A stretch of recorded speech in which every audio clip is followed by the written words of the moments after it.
Complement द्यायचं असेल तुम्ही कॉंग्रॅच्युलेशन पण म्हणू शकता. Congratulation first, congratulation. त्याच्यानंतर कॉंग्रॅट्स, बरोबर, कॉंग्रॅट्स. त्याच्यानंतर वेल डन, वेल डन. त्याच्यानंतर एक्सलंट, एक्सलंट. त्याच्यानंतर वंडरफुल, वंडरफुल. हे वर्ड्स तुम्ही यूज करू शकता. Congratulation, congrat. तर कॉंग्रॅट्स म्हणजे काय? आता कॉंग्रॅच्युलेशन मीन्स अभिनंदन, बरोबर, पण कॉंग्रॅट्सचा डिफरन्स, त्याचा मिनिंग हा डिफरंट आहे. आता कॉंग्रॅट्स मीन्स काय की एखादा व्यक्ती सतत तुम्हाला मदत करत असेल, तर he is my congrats friend, बरोबर, त्यावेळेस काय यूज करायचं? कॉंग्रॅट्स, बरोबर. त्यानंतर वेल डन, एक्सलंट आणि वंडरफुल एवढे सेंटेन्स तुम्ही कॉम्प्लिमेंट्स मध्ये यूज करू शकता. तर ते एक स्क्रीनशॉट, हे स्क्रीनशॉट घ्या आणि त्याचं दररोज रीड करा आणि आपल्या परिसरामध्ये बोला, स्पीक करा. To speak English every day. तर नेक्स्ट बघूया आपण. नेक्स्ट विश म्हणजे शुभेच्छा द्यायचं असेल, बरोबर आहे. बर्थडेच्या शुभेच्छा असेल, ॲनिव्हर्सरीच्या शुभेच्छा असेल, न्यू इयरच्या शुभेच्छा असेल, तर त्या कशा पद्धतीने द्यायच्या? How to give the wishing, how to give the wishing.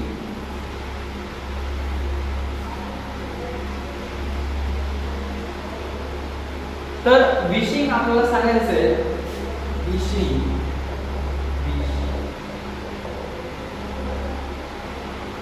तर आपण बर्थडे असेल तर विश यू हॅपी बर्थडे म्हणतो, बरोबर. Wish you happy birthday, wish you happy birthday. त्याच्यानंतर बर्थडे शुभेच्छा द्यायचं. त्याच्यानंतर ॲनिव्हर्सरी असेल एखाद्याची तर विश यू हॅपी ॲनिव्हर्सरी म्हणतो. विश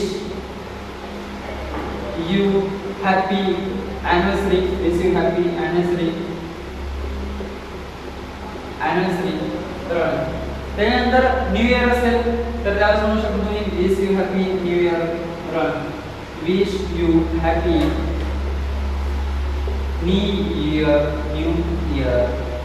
त्याच्यानंतर एखादा जर्नी करत असेल, प्रवास करत असेल, त्यांना शुभेच्छा द्यायचं असेल, wish you happy journey, wish you happy journey. काय म्हणायचं? विश यू हॅपी जर्नी, बरोबर. तर आता विशिंग तुम्हाला शुभेच्छा द्यायचं असेल, बर्थडेच्या शुभेच्छा असो किंवा ॲनिव्हर्सरीच्या शुभेच्छा असो, न्यू इयरच्या शुभेच्छा असो किंवा जर्नीच्या शुभेच्छा असो, तर तुम्ही हे सेंटेन्स यूज करू. Wish you happy birthday, wish you happy anniversary, wish you happy new year आणि विश यू हॅपी जर्नी. तर याच्यानंतर आपण बघणार आहोत की आपण पहिल्यापासून म्हणजे बेसिक टू ॲडव्हान्स शिकणार आहोत, बरोबर. तर आपण बेसिक बेसिक बघतो आता सध्या. तर टेक अ स्क्रीनशॉट.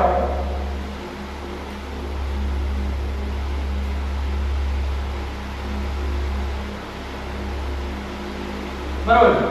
आपण फर्स्ट काय बघितलं? ग्रेडिंग्स बघितलं. ग्रेडिंग्स मध्ये गुड मॉर्निंग, गुड आफ्टरनून बघितलं. त्याच्यानंतर आपण how are you, how are यूचा आन्सर कसं द्यायचं, how to give the answer of how are you. त्याच्यानंतर आपण बघितलं थँक्यू कशा पद्धतीने द्यायचं, थँक्यू व्हेरी मच. त्याच्यानंतर ॲपॉलॉजी, बरोबर. ॲपॉलॉजी नंतर कॉम्प्लिमेंट्स, कॉम्प्लिमेंट्सच्या नंतर विशिंग. आणि विशिंग या सगळ्या गोष्टी बोलत होत्यावर आपल्याला सांगितलं की तुला भेटून मला आनंद झाला, बरोबर. त्यावेळेस कोणतं सेंटेन्स यूज करायचं? Nice to meet. काय यूज करायचं? Nice to meet, nice to meet, nice to meet you. आणि सेकंड मी glad to meet you use करू शकता. काय यूज करू शकता? ग्लॅड टू मीट यू, बरोबर. फर्स्ट मी नाईस टू मीट यू आणि सेकंड मी ग्लॅड टू मीट यू. ज्यावेळेस आपल्याला आनंद झाला तुला भेटून, बरोबर, त्यावेळेस तुम्ही हे सेंटेन्स तुम्ही यूज करू शकता. Nice to meet you and glad to meet you, बरोबर. त्याच्यानंतर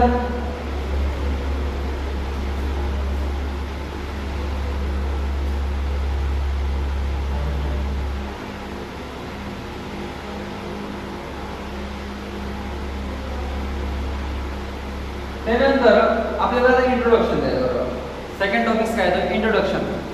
आता when you go to interview, first of all you tell me what is your name, बरोबर. इंट्रोडक्शन द्यायचं असेल तर इंट्रोडक्शन कशा पद्धतीने आपण द्यावा, बरोबर. शाळेत कशा पद्धतीने द्यावा, स्कूलमध्ये कॉलेजमध्ये, त्याच्यानंतर प्रोफेशनच्या याच्यामध्ये कसं इंट्रोडक्शन द्यावा ते आपण बघणार. First means introduction. Introduction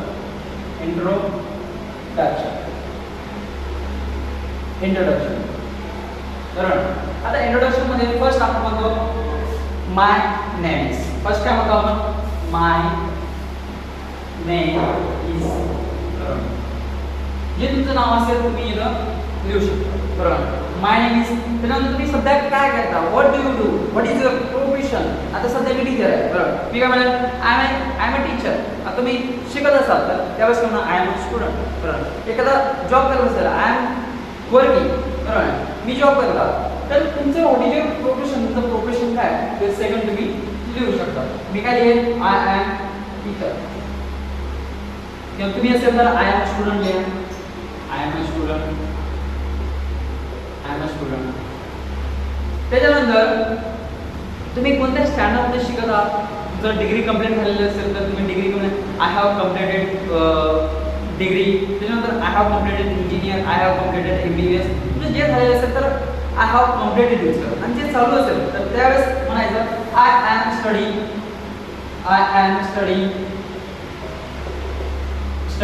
in 10th standard. ते तुम्ही तुमचं स्टँडर्ड जे तुम्ही शिकत आहात ते तुम्ही हे सेंटेन्सने म्हणू शकता. I am studying in 10th standard. I am studying in 12th standard. बरोबर. त्यानंतर कंप्लीट झालेलं असेल तर आय हॅव कम्प्लिटेड इंजिनियर. माझं इंजिनियर झालं असेल तर मी काय यूज करेन? I have completed engineer. बरोबर. I have completed engineer. माझं इंजिनियर कम्प्लीट झालेलं आहे. आता नेक्स्ट क्वेश्चन आपण होतो याच्यामध्ये शाळेमध्ये तुला काय बनायचं? What do you want to become? तर आपण म्हणतो I want to become an IAS officer. I want to become police. बरोबर. I want to become an army. बरोबर. तर तुम्ही आय वॉन्ट टू बिकम म्हणू शकता. I want to become an IAS officer. बरोबर.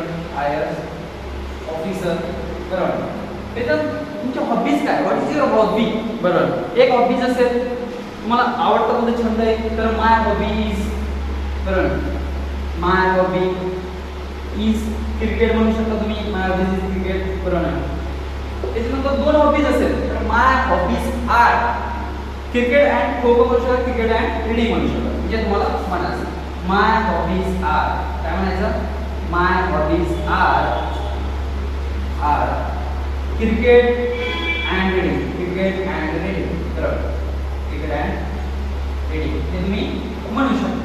हॉबी असेल तर एक हॉबी असेल तर ई यूज करा आणि एकापेक्षा जास्त हॉबीज असेल तर आर यूज करा. म्हणजे प्लुरल यूज करा. बरोबर. त्याच्यानंतर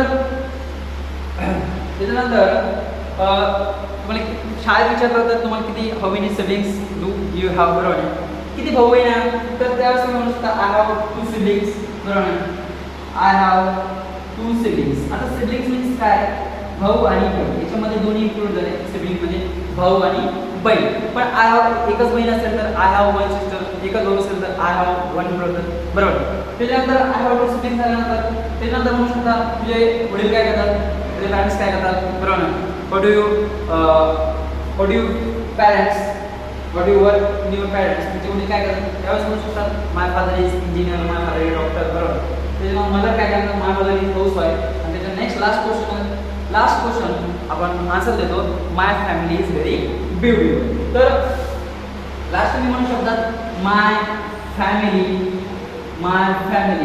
is very beautiful. My family is very beautiful. My family is very beautiful. Introduction मध्ये फर्स्ट तुम्ही say do what is your name? तर माय नेम इज सांगायचं. त्याच्यानंतर व्हॉट इज युअर प्रोफेशन? तुमचं प्रोफेशन काय? त्याच्यानंतर तुम्ही तुमचं शिक्षण काय आहे? What is your qualification? What are you study? तुम्ही काय शिकत आहात? त्याच्यानंतर तुमचं कंप्लीट झालं असेल तर लिहू शकता. त्याच्यानंतर तुम्ही काय म्हणणार? What do want to become in future? त्याच्यानंतर हॉबीज किती आहेत तुझ्या? एक असेल तर माय हॉबी इज क्रिकेट म्हणू शकता. एकापेक्षा जास्त हॉबीज असेल तर my hobbies are cricket and reading. त्याच्यानंतर how many siblings do you have? तर आय हॅव 2 सिबलिंग्स. एक सिबलिंग्स मीन्स भाऊ आणि बहीण. आणि एकच भाऊ असेल तर आय हॅव 1 ब्रदर. एकच बहीण असेल तर आय हॅव 1 सिस्टर. आणि my family is very beautiful. Thank you very much.